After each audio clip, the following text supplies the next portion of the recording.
as a kid, I went out to work. I went to work early. And it wasn't the same old lady, but it was the same something. I used to have nightmares sleeping in a bunkhouse. I had nightmares once or twice up there at Mud Lake. And then when school started, I went back to Dresslerville. In the summertime, I went over there. Dressler hired me. And then when I stayed over there at Dressler's, they had a bunkhouse. I see that bunkhouse being tore up now. But we all stayed in one big room. There was 1, 2, 3, 4 beds in one room. That was one of them with my bed. And I had nightmares pretty regular there, I guess. I don't know what it was. Me being a kid out by myself or whatever, I guess. Do you remember what they were about? Not really, just something around to do whatever that they scare you in some way. Mm-hmm. Like that one would pull blankets up the ranch, and over here it would be just a kind of dream that you went into, I guess, that something was going to happen, or you were almost in a car wreck, kind of stuff like that. Okay. And there used to be a guy working over there, was old Morrison Walker, old-time Indian from Woodford's. He was working and he was sleeping in the other bed across the room now. And he took me aside one morning after breakfast, so I guess I spent the night, nightmares or whatever, talking, crying or whatever, cussing, I don't know what it was. He says, whatever it is was bothering you again last night, huh? Yeah. And he said, well, he says, the way I take care of that, he says, I have it once in a while myself. But he says, they tell me, or my parents or my old timers told me that if you have a watch, when you go to sleep, you put that underneath your pillow. And something happens, or some psychic happens or whatever, and that watch keeps whatever it is that's bugging you away. So I didn't have this, but I think I had a watch I used. And that was it.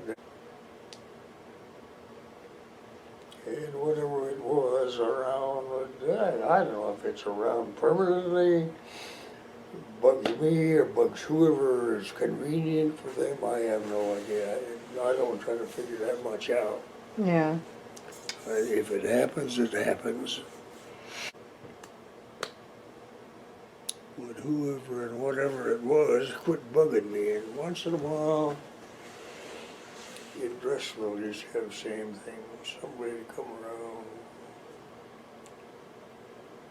So it's all over. Everybody has experienced it, but they have their own, not the same person or lady or old man or what, but they have the same. That's your paranormal, I guess. Mm-hmm. It's around someplace like Teresa used to say. Something like that bother you. It happened here one time with your mom. She says, somebody is in this house. I mean, your Gram. Mm-hmm. Somebody is in this house, and I can feel him, I can see him, but where? So I had to call Teresa over. Teresa's the guy who had the power to find out what was up. When I came home from work, and something sort of stopped me at the front door, and I, what? And right away I knew what was happening, and what was starting was somebody was in here, somebody didn't want me here, or whatever it was. So I called Teresa. I came in, I got her on the phone, called Teresa. Her and Joanne came over. And Teresa did her spiel, this and that. She said that whatever it is, whoever it is, and I know who you are.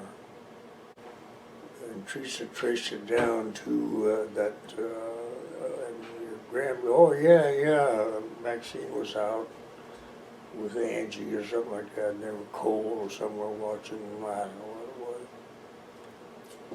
This Wimpy gave her his jacket for the cold, so she wore the jacket home. And then he was back here, keeping everybody out. Or he wanted his jacket back, but he didn't come and grab it. He just kept everybody else from being around it, I guess. So Teresa went and found it hanging somewhere. She says, yeah, here's the problem, that he keeps coming back for his jacket. So she took it with something, or a cane or something. I'll take this along with me and I'll get rid of it. And that was it. And then she came over a couple of times to help me out, because something was here bugging me, and but something was bugging me here. I could hear her walking and this and that kind of stuff. So Teresa again came over and did her show. Oh yeah, she said, somebody's just paranormal kind of stuff, and just wander around being nosy themselves and stuff is what's bugging you out of here. So she cleaned the way she used to clean eagles and smoke and that kind of stuff. Mm-hmm. They cleaned my house out. Then she left word with whoever that comes around, and using my powers, I say, don't come in this house.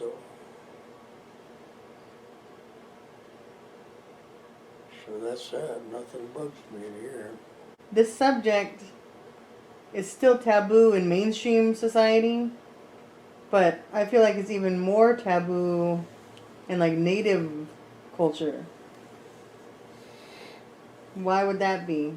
Well, that is one thing that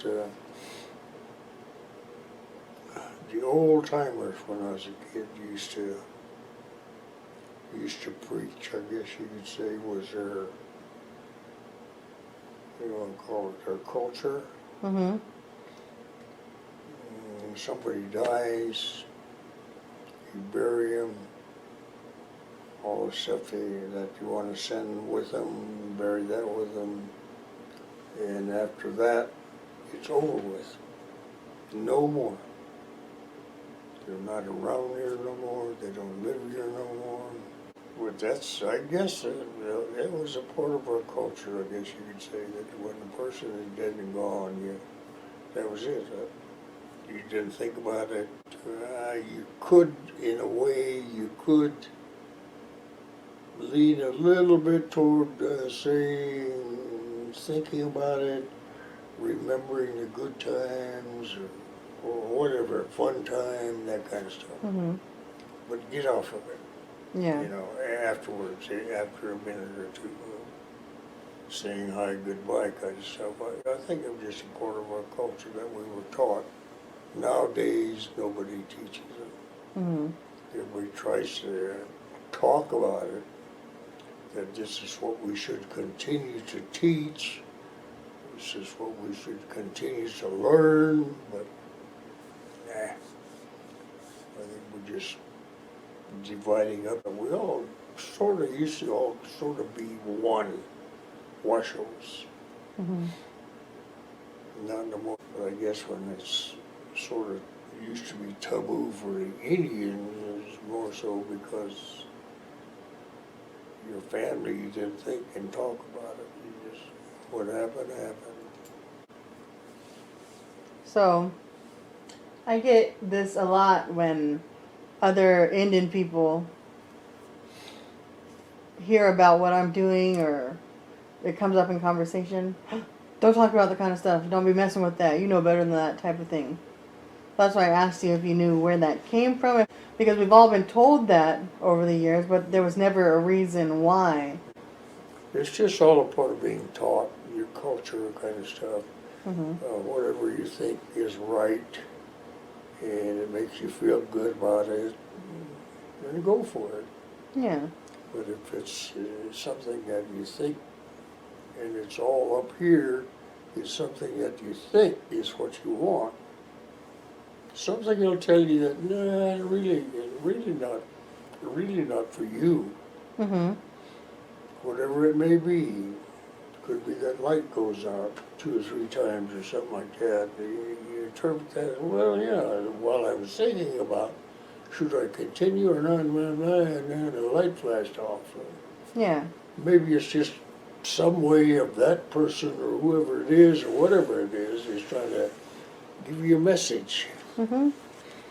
And you have to accept the fact that, yeah, it's there. You accept it or you don't.